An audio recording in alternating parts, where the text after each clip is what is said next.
All things are poisons, for there is nothing without poisonous qualities. It is only the dose which makes the thing poison. Paracelsus. You're listening to Writing Roots, brought to you by Aspen House Publishing. Welcome to Writing Roots. I'm Lee Hull. And I'm Lee Esses. Today's topic is related to our last episode. We are still going to be talking about poisons, but this time we wanted to talk about things that are a little bit more on the natural side. Yes, heavy metals are natural, but I'm talking about things you are more likely to encounter in your day-to-day life than you would be to encounter something like arsenic or cyanide. Now, we are going to introduce the word venomous into this conversation because we're talking about those more naturally found toxins out there. Venomous and poisonous are pedantically different. For the most part, they are treated the same. But in today's case, I do want to point out that venomous means it's biting you. Poisonous means you're biting it. And you die in both cases. If you aren't sure which it is, you can always just revert to it's toxic. That's kind of the catch-all overarching word for these two different categories.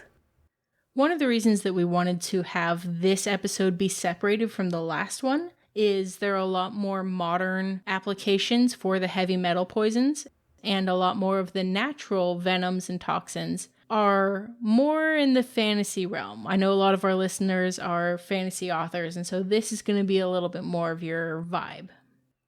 So there are generally three main categories of toxins that we will talk about. And one of them is venom, things that bite you and can cause serious damage or death. Things like snakes, spiders, and sometimes one bite can be enough if that venom is concentrated enough or if it is potent enough, depending on what species of animal it is. The other kind of animal toxin that we're talking about is when you eat it and you die. Some of these are some of my favorites, especially for the more sadistic kinds of killers. The pufferfish is a paralytic and then a killer. Many species of frog, they're called a poison dart frog because they poison you when you eat them.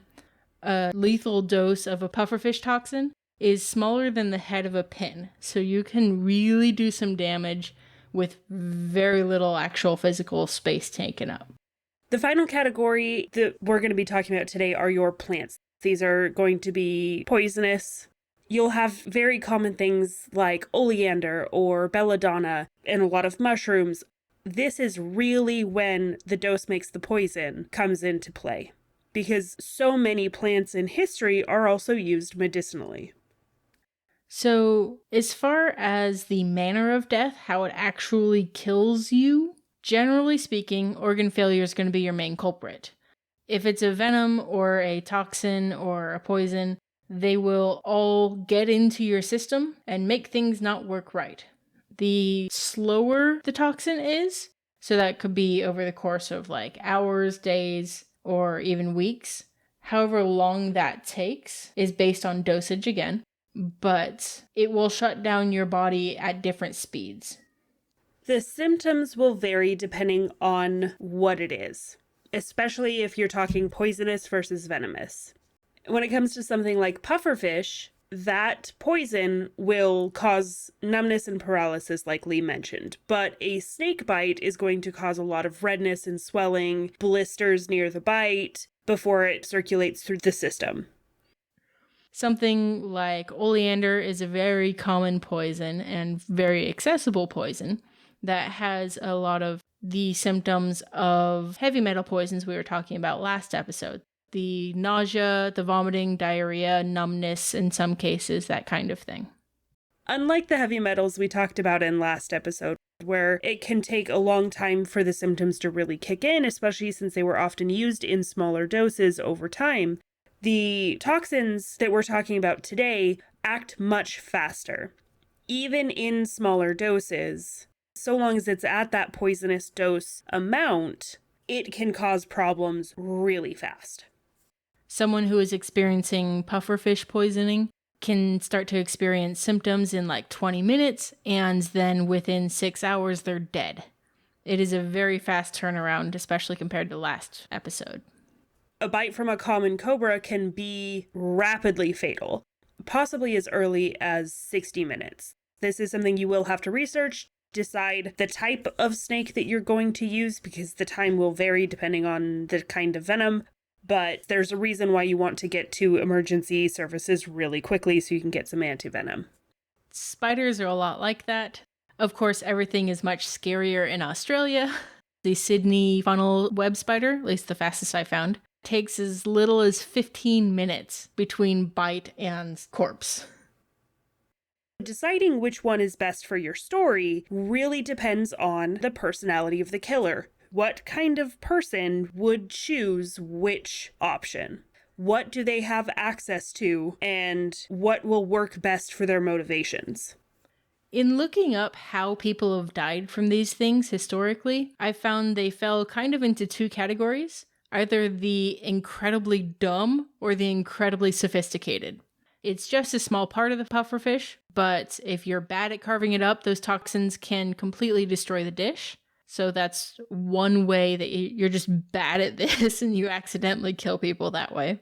Or you can just be really stupid out foraging and be like, ooh, this looks pretty, must be tasty, and then you've eaten belladonna or whatever. It looks like tomatoes. And then another favorite plant-based toxin is the water dropwort. And it looks a lot like watercress, which is edible, and carrot, which is edible. So if you're finding this out in the wild, you could very easily mistake it for something that you eat every day. And the other personality that you'll often run into is the incredibly sophisticated, the people who are going to take the time and effort to plan and plot and pick exactly the right thing. You know, if they are trying to intentionally kill someone with a pufferfish, they are going to learn exactly how to get that toxin from that pufferfish to be able to put it in their path without anybody suspecting. One of the things that might indicate that this is a more sophisticated killer is that a lot of these toxins can be very hard to come by. If you're looking for a pufferfish toxin or a blue ring octopus or a Sydney funnel spider, these are kept out of the public's reach because of the aforementioned category. So this person who is actually using these might have a harder time getting a hold of them. Now, if they're going to go towards the more natural kind of plant-based things that you can forage, it takes some level of sophistication to know the difference between two different plants that look similar, but one of them is really deadly. Do they really just want to have a plant to eat, or do they really want to have a plant to kill someone? That takes a lot of knowledge and preparation. And, of course, if you like those villain monologues, the pufferfish toxin tends to go hand in hand. Not only is it because pufferfish is considered a delicacy in a lot of Chinese cuisine, but it shuts the body's physical abilities down. So your villain can monologue at your victim for quite a long time, like up to 6 hours, before they eventually just completely shut down and die. There's nothing they can do about it. There is no anti-venom for pufferfish. It's very terrifying and so much fun for a villain to get a hold of. A lot of historical figures have died through the use of this category of toxin. In pre-Roman times, if we look at the water dropwort, also known as the hemlock water dropwort, it was used to kill elderly people and criminals in Sardinia. And the poison caused their facial muscles to contract into a smile, hence the now term sardonic grin. The pufferfish was seen as a delicacy in China during the Song dynasty. That's about the 900s to the 1200s. It was seen as a master chef kind of dish, and some philosophers of the time said it was a taste worth dying for. On the other side of the water there, Japan actually banned it for a while because it was killing so many people. Oleander has also been a very common poisoning in Southeast Asia and India. Though many claim that the deaths were accidental, there was a time where the plants were ordered to be removed from areas with high suicide rates. It is commonly seen as a suicide-type drug, and it is reportedly used by a lot of young girls who are forced into a marriage that they were not interested in. I once heard someone call it mother-in-law's tea because it has a fairly floral, pleasant taste, but it kills you on the other side. So if you really don't like your mother-in-law. Nice. One of the most delicious ways to use these types of venoms in your story is through the use of snake bites. There are a lot of connotations with a snake throughout history. One of the most obvious is Cleopatra. She was one of the most powerful people in Egypt and the world at the time, and she had an asp kill her. Some people say it was suicide because of drama with all the men she was with, and some people say it was murder because she was too powerful. It's still a mystery to this day. Another interesting thing that you may want to research in this category is the Vishkanya. I hope I'm saying that right. It was an ancient group of assassins, female assassins specifically in India, that were believed to have used snake venom, but also, if I remember correctly, dosed themselves with small amounts of the venom to the point where they themselves became poisonous. So if men misused them, the men would die. Overall, poisons can be a very dramatic way of killing people.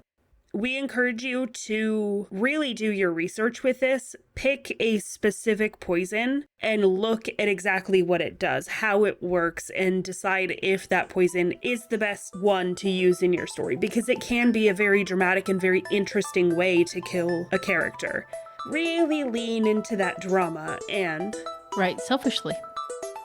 If you have a question or comment for our hosts or a topic you'd like us to cover, send us an email at writingroots@aspenhousepublishing.com or find us on Facebook by searching for Aspen House Publishing.